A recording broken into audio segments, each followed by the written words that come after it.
Dans ma boîte donne la parole aux hommes et aux femmes qui ont monté leur entreprise. Aujourd'hui, nous recevons Absatoussi. Bonjour. Bonjour. Vous avez monté votre boîte Ethnicia quand vous aviez 24 ans. Ethnicia, ce sont des espaces de beauté. Racontez-nous comment l'aventure a commencé.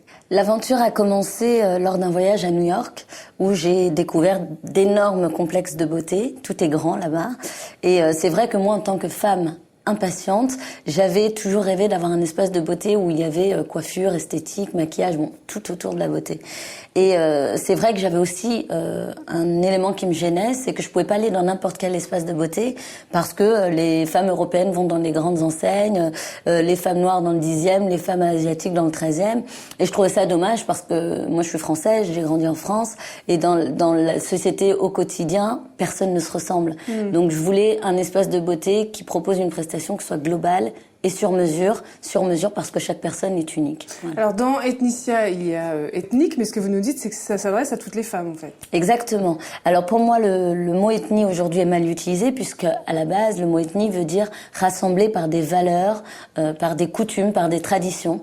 Et c'est vrai que quand j'ai pensé le mot Ethnicia, j'ai pensé avant tout un lieu qui accueille les gens à travers des valeurs qui m'étaient chères, qui étaient celles du respect, du partage, de l'ouverture d'esprit. Donc Ethnicia, ce sont des espaces de beauté pour toutes les femmes et pour tous les hommes. Alors aujourd'hui, vous avez 4 adresses, 70 salariés quand même, hein, ça s'est développé très vite. Lorsque vous commencez, lorsque vous faites un BTS commerce international à 20 ans, vous avez déjà l'idée de monter votre boîte ? Je sais pas si j'ai vraiment l'idée de monter ma boîte, mais je sais que très tôt dans ma vie, j'ai eu envie de liberté. J'ai eu envie de n'avoir de compte à rendre à personne, même si dans l'entrepreneuriat, on a des comptes à rendre. Donc je savais que je serais ou chef d'entreprise ou à l'époque avocate parce que je voulais sauver tout le monde, etc. Donc j'ai toujours eu envie. C'est un peu différent, un chef d'entreprise. C'est complètement différent. Je suis ravie d'avoir pris la voie aujourd'hui de l'entrepreneuriat. C'est vraiment quelque chose qui me correspond. Alors quand on a l'idée, après il s'agit de la développer, hein, est-ce que vous avez trouvé facilement des financements, des appuis ?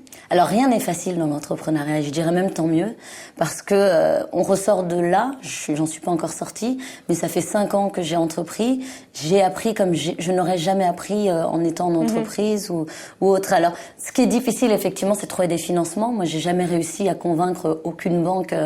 J'ai eu mon premier emprunt bancaire à partir du 3e salon à la Défense, et encore il était que de 80% de ce que je demandais. Ce qu'il y a, c'est que pour moi, le risque de l'entrepreneuriat appartient à l'entrepreneur, à celui qui lance sa boîte.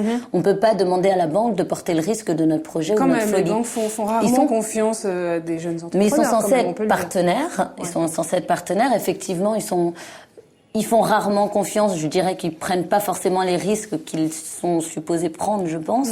Donc vous avez trouvé vos financements comment ? Moi, j'avais un peu d'argent au départ, une somme tout à fait correct, mais j'avais 30 000 euros. Je pensais que c'était fantastique. Avec 30 000 euros, j'allais faire ce que je voulais. Mais j'ai ouvert sur l'île Saint-Louis. J'ai trouvé un local super sympa. J'ai rencontré le bailleur qui m'a dit « Je vous fais confiance, je vous laisse le local ». Sauf qu'il m'a pris 19 000 euros de dépôt de garantie. Donc il me restait 11 000 euros pour acheter le mobilier. C'est très peu. J'ai commencé, j'avais pas 1 euro pour rendre la monnaie. Donc j'ai commencé en état parfait de cessation de paiement. Mais bon, c'est ça l'aventure. C'est de commencer... on saute, quoi. Et vous pouvez nous donner votre chiffre d'affaires pour qu'on ait une idée de l'activité ? Je pense que, alors, en tout cas, sur le prévisionnel de cette année, on sera au minimum à 2,5 millions d'euros. Donc c'est déjà une entreprise, j'espère. En tout cas, en démarrage. Alors, vous avez 4 adresses à Paris. Les prochaines étapes, c'est quoi ? Alors, les prochaines étapes, c'est surtout un projet qui m'est très cher, qui s'appelle « 100 femmes ont décidé de changer leur vie ». Alors, c'est une folie, mais c'est une folie qui, si elle va au bout, on va révolutionner le milieu de l'entreprise.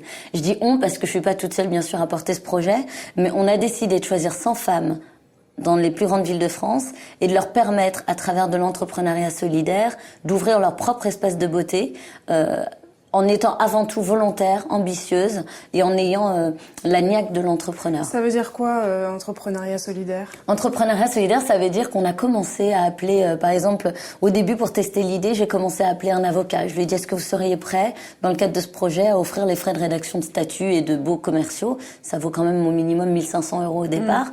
il m'a dit, je les offre pour les 100 femmes. J'en ai appelé une autre qui a proposé d'offrir tous les frais de rédaction de contrat.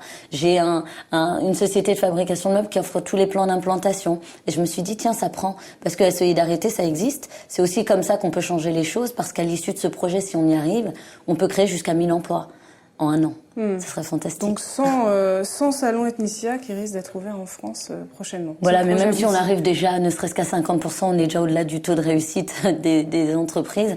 Mais je pense qu'on va avoir un beau casting, que des femmes qui veulent entreprendre, il y en a, qui ont la niaque, il y en a, donc je suis sûre qu'on va y arriver. Quelles sont les qualités, selon vous, pour être chef d'entreprise ? Les qualités pour être chef d'entreprise, je le dis tout le temps, c'est d'avoir un mental de sportif.